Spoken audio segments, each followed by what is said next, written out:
My speech today is called No Promises, Just Possibilities. And hopefully at the end of it, you'll know why. And it really, my whole journey, I hate the word journey, but my whole journey of recovery has been inspired by those little people on there who are now 16, nearly 15 and 11, but at the time 6, 9 and 10. So a huge motivating factor for me. So I hope you enjoy the speech, and I just have to say I'm really, really honoured to be asked to be here today. So it means a lot, so thank you. Now, I had a very busy life back in January 2010, in fact February. On the 6th of February 2010, you may recognise this building here on the left. I was doing what I love most, and that was running around Chatsworth Gardens, the Peak District, for a couple of hours with my friends. I was a bit of an obsessive fell runner. To say I used to run 70 miles a week wasn't an exaggeration. That's what I used to do. I suppose you could say I'd do anything to get away from the husband and kids. But I was running around Chatsworth Gardens with a headache. I didn't suffer with migraines. And I ignored it because I was bottom of the pile. So I was a busy life. I had a business, marketing business, 3 young kids who I was taxi service for, a husband who spent 98% of the time abroad. So a lot going on in my life, like many of you, I'm sure. And the very next day, this happened. In South Yorkshire had a severe brainstem stroke and then went on to develop locked-in syndrome. Doctors said she'd never walk or talk again, but the mother of 3 defied their predictions. So, 1 minute you're running around Chatsworth Gardens, 12 hours later on life support in ICU at the Northern General in Sheffield. Now, you may wonder, you may wonder what on earth locked-in syndrome is like. Well, I was in a medically induced coma for just 3 days, and at the time, the Daily Mirror, the Telegraph, the Mail were all spouting headlines like, trapped inside your own body. I was fully cognitive when I emerged from the coma, and gone through the sort of unconscious phase. And when I came out of that, I was fully conscious. And I would say it's like waking up inside your own coffin. I watched a program called Sleepyhead, which was a TV DVD by Thorne, and they used that phrase in there, and I thought, it's very similar to that. You imagine you can feel everything. I could feel every part of my body. I could feel when anyone touched me. I could feel people massaging my head, my hands, my feet. They hated massaging my feet, by the way. But I could not move a single muscle. The messages were going up my arm to my brain, but my brain could not tell my body to move. In fact, and I could think and feel normally.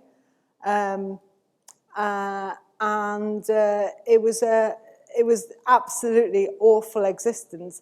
In fact, it took me a couple of weeks to be able to control my eyelids. I didn't I didn't gaze up and down.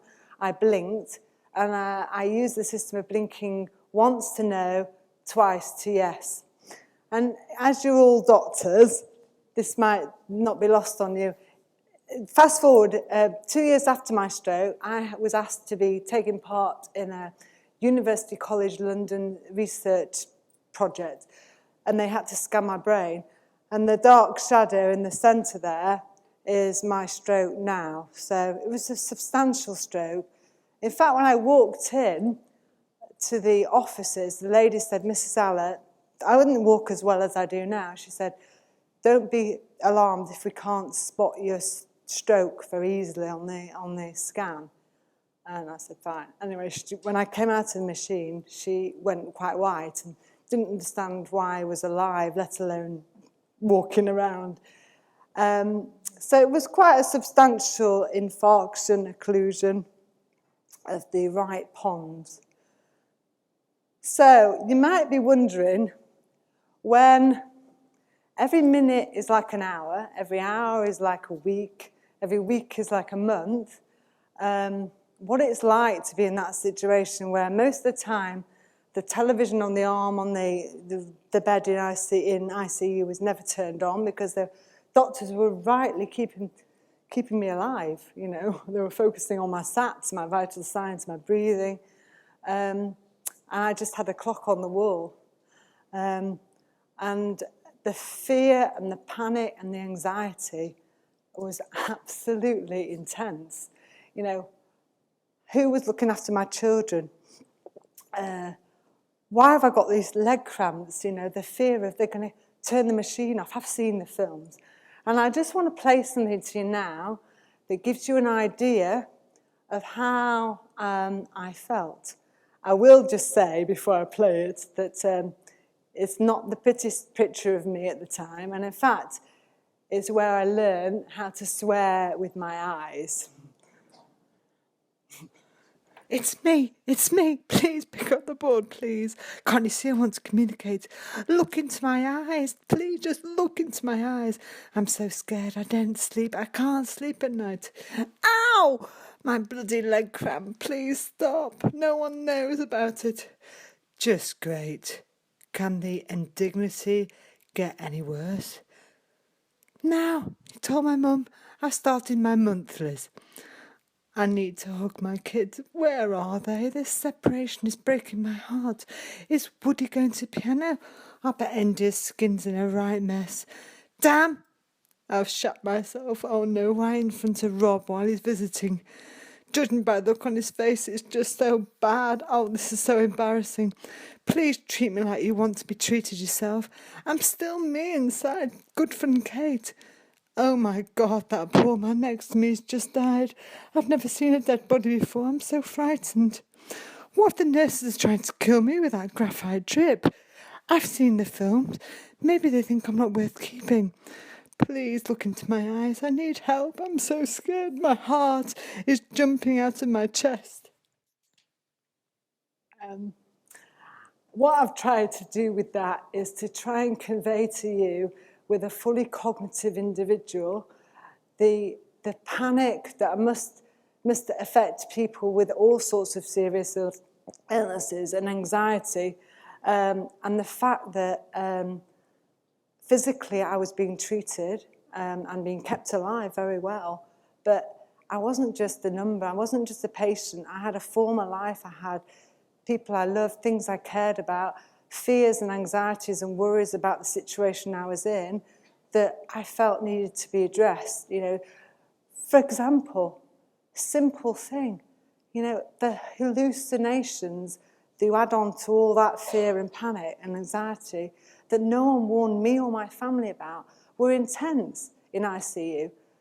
You know, for example, I was convinced that the black fluid that was being pumped down my cannulas at night, coincidentally, every time my family left the visiting hours, I felt it was I was convinced the nurses were slowly killing me. Of course it wasn't true. It was actually because I was severely constipated. But, you know, no one told me the hallucinations. For weeks I felt that this is going to sound so bizarre, I had the most bizarre hallucinations. I thought I was being taken every day, wheeled to Guernsey, to a coffee shop, just to go and sit and see my nurse, who was at the bottom of my bed, have a latte, and then to be wheeled back. That was my existence. That I thought was real. It was, but I wasn't warned about any of this. So there was a huge amount of mental stuff that's going on while you're being physically, you know, in such a mess. But I will say, I never lost my sense of humour in there. And there's one day that was just brilliant.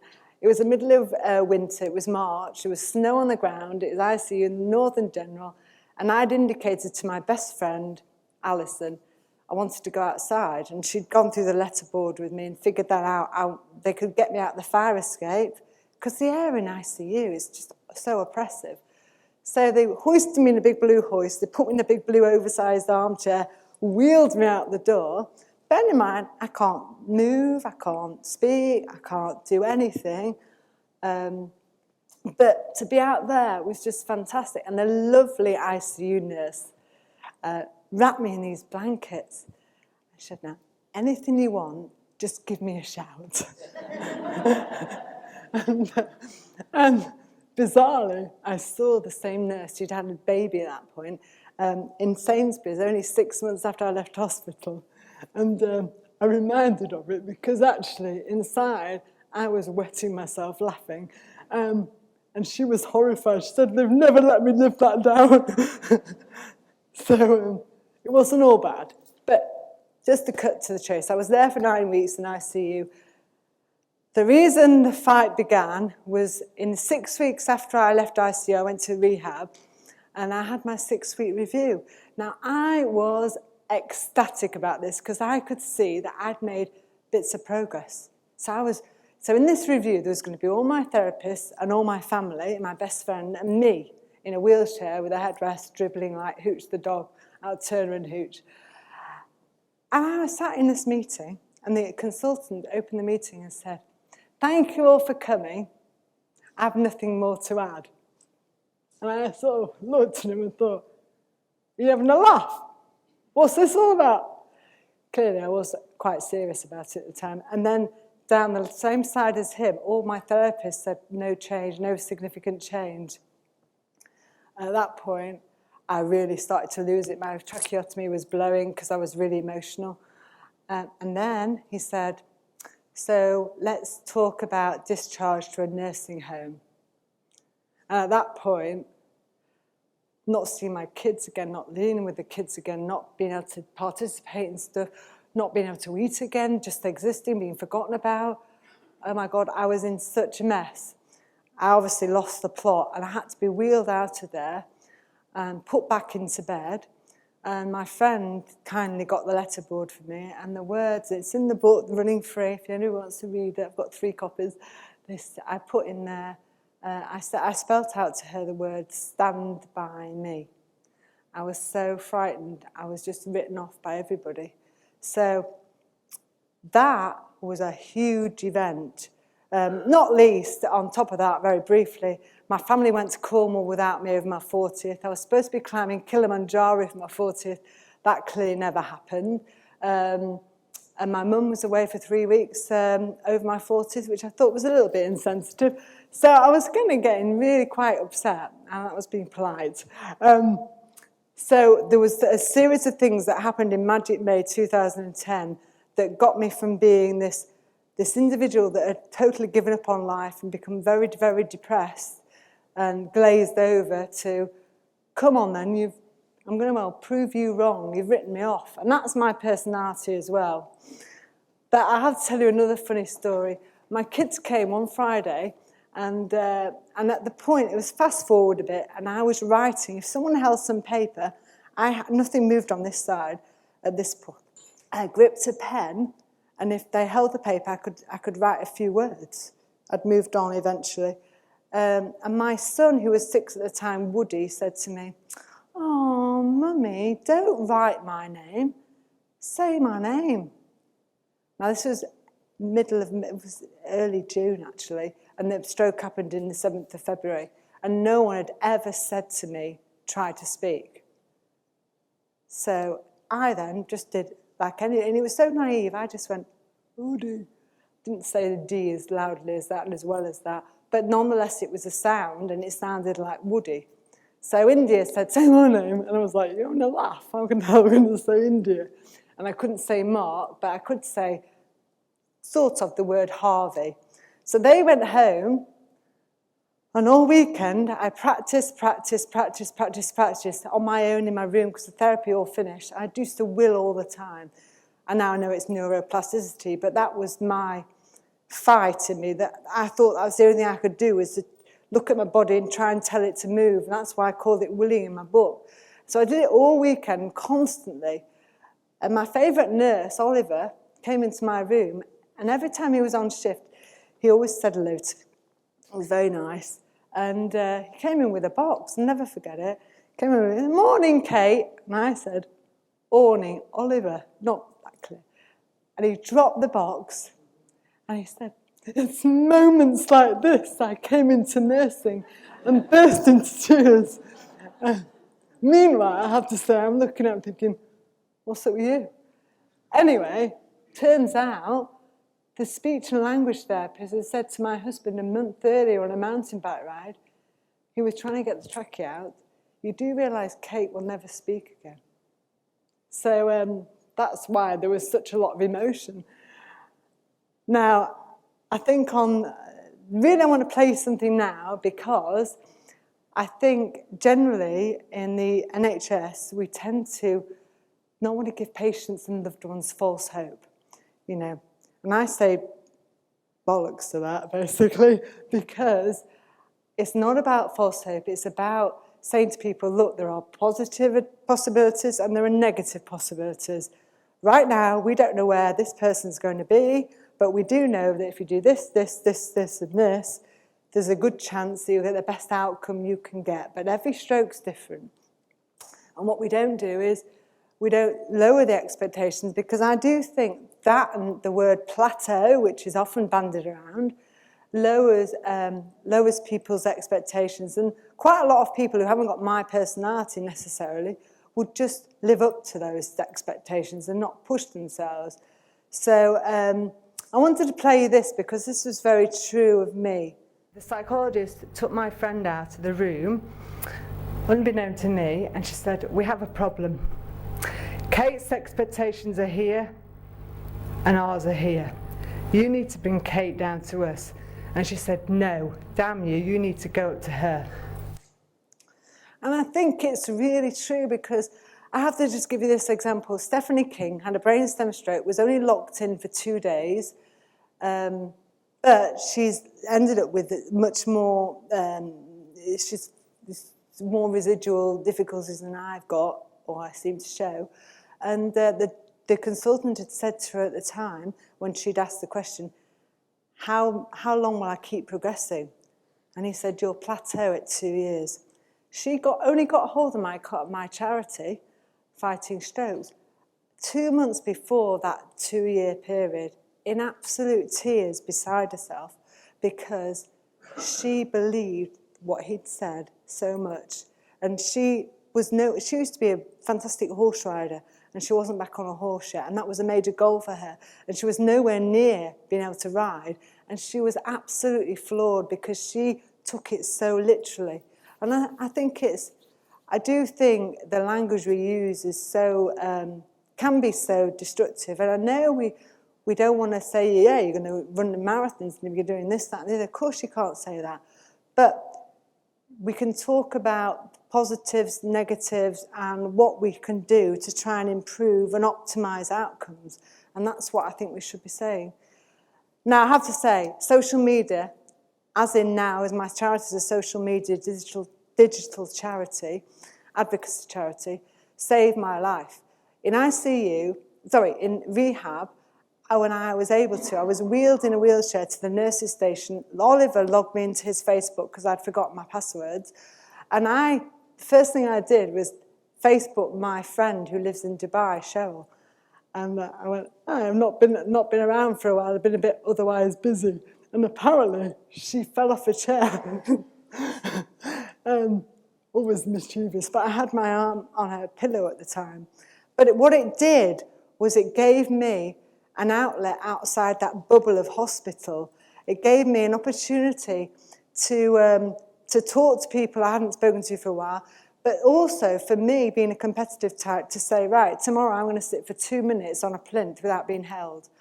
And me writing that down meant I had to do it. It was brilliant. You know, I'm going to eat a Petit Falou yogurt today, or whatever it was. So it allowed me to compete with myself. It also allowed me and my husband to have matrimonials on my wall, which I didn't realise at the time, which was like a soap opera. But social media, for giving people a connection with other people that are going through the same thing or have done, or friends when you're isolated, is phenomenally important. So much so, Sheffield was saying in a speech I did recently, they're looking at improving Wi-Fi in hospital for patients, so they can WhatsApp their child or Instagram their, or read stories over Skype or whatever, so they're not missing out on family time. So I really do feel very strongly that not everybody wants to be in a stroke support group on a Tuesday evening at 7 o'clock. I certainly never did. It was only ever, I could take it or leave it with social media, and it was just convenient. So to engage me, traditional support groups aren't appropriate. To engage other people who are more interested in that, social media isn't appropriate. So we need an engagement strategy for everybody, I think. Now, I had some massive long-term goals. One of them was to walk out of hospital. Now, the video is on YouTube. I don't think I'm going to play it now. No, not. There's a picture of it there. And it's basically, that was a goal. And when I did that, it was 5 times further than I'd ever walked before until that point. This was a huge deal and very emotional if anybody wants to watch it. Another goal of mine was to be home by Christmas because they wanted me into the following March. And I was home at the end of September. Another goal of mine was to eat a proper Christmas dinner, although it was pureed, I have to say. So my goals, my long-term ambitious goals were phenomenal, although you do need bite-sized goals to get there, and I think that's quite an important message. And my other goal was to run by my first anniversary. Now, I have to be honest, any runners in the audience, it's not a run. But bear in mind, I left hospital in a wheelchair, only been able to walk a limited amount with people around. My physio, who's on the video, Mike Lee, private physio, got me off the wheelchair and onto sticks within 6 weeks, off sticks without sticks within another 6 weeks, and within 3.5 months, he got me to this stage here. It was a phenomenally emotional time. It was on the 6th of February 2011, just a day before my anniversary. I just want to play this. Off we go! Go on, Kate!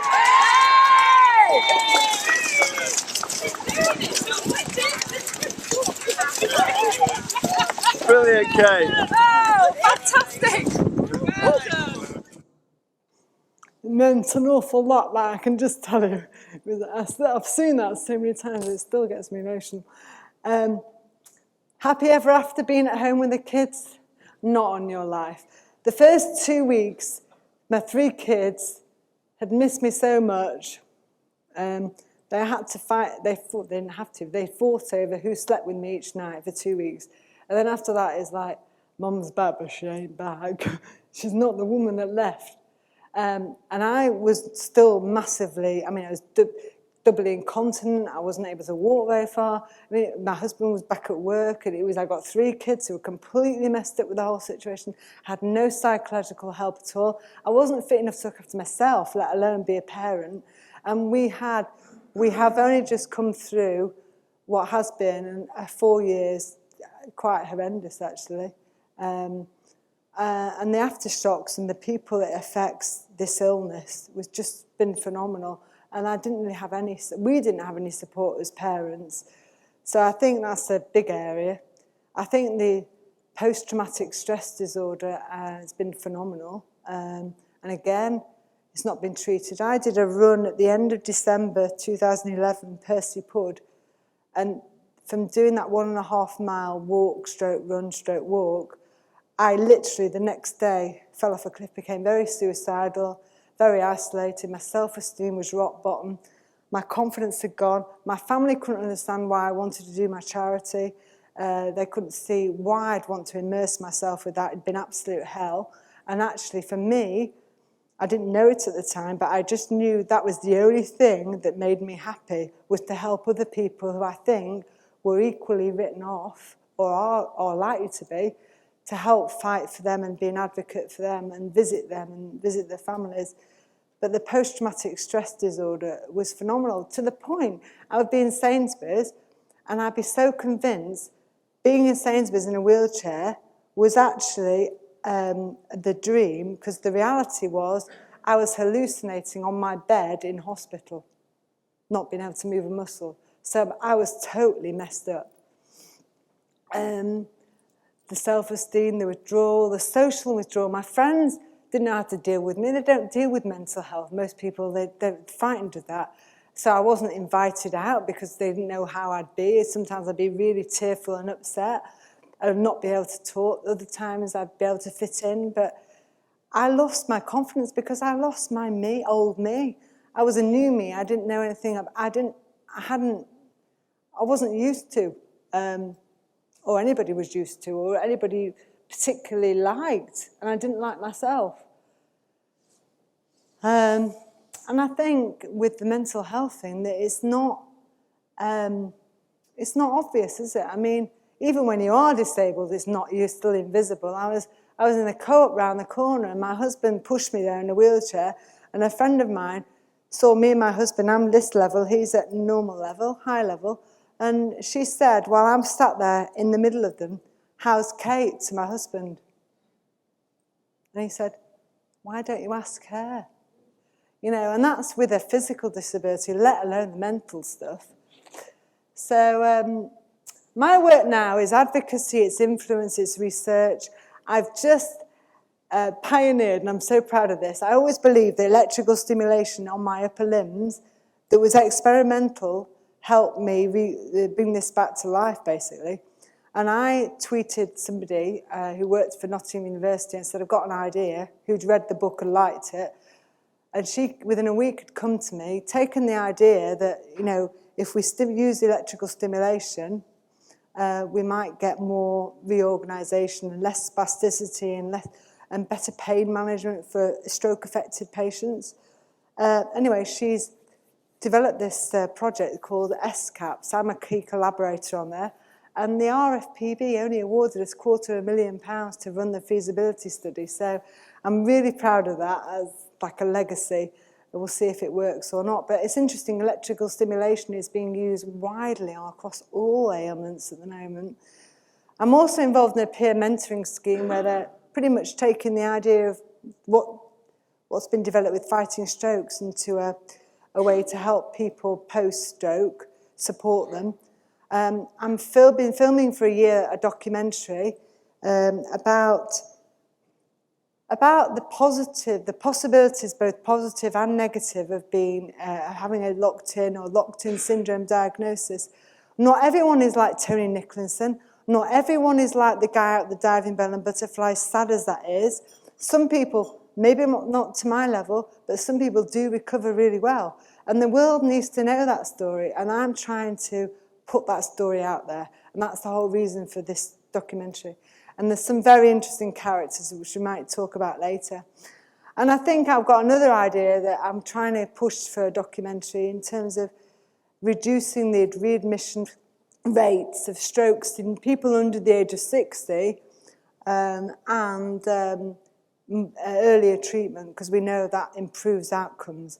So anybody wants to talk to me about that, please do, but that's what I'm working on. So in summary, I think, you know, I've learned that the early therapy and the practice that I called willing, that we all know as neuroplasticity, the repetition, the frequency and the intensity, is crucial to any sort of stroke improvement. And certainly I believe it is mine. I mean, I used to, interesting, Japan have said that now don't give therapy 5 days a week, it's 7 days a week.